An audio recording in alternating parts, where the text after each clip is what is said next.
Hi, I'm Liz Rice from Aqua Security. I just got asked a question and I thought it was sufficiently important that I would record the answer in video form. So the question was, why doesn't kube-bench support Kubernetes version 1.8 anymore?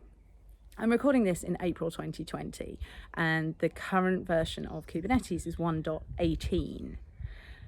Kubernetes supports the three most recent minor versions. So at the moment, that's 1.16, 17, and 18, which is the current release. 1.8 stopped being supported when 1.11 got released, which was nearly 2 years ago in June 2018. So in the period since then, there have been a ton of changes to Kubernetes itself. Some of those changes have been related to security.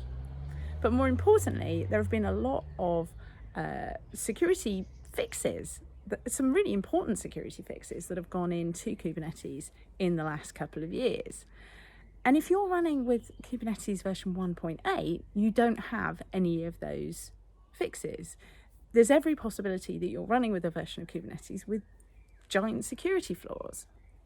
It's not supported anymore. So there's not a lot of point in running a tool like kube-bench, which is intended to check whether or not it's configured according to security best practices, because the configuration won't save you from flaws in the software and enhancements to security that have been built in since, over the course of the last 2 years.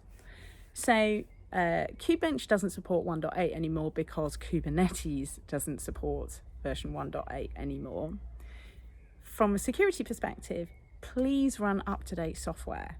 This applies to open source software just as much as it does to commercial software. Open source teams, have a limited set of resources that they can devote to applying security patches, and they're going to apply those patches to supported releases of the software. Kubernetes has this very well-defined policy of supporting those three most recent minor versions. So please make sure you're running one of those three most recent versions of Kubernetes.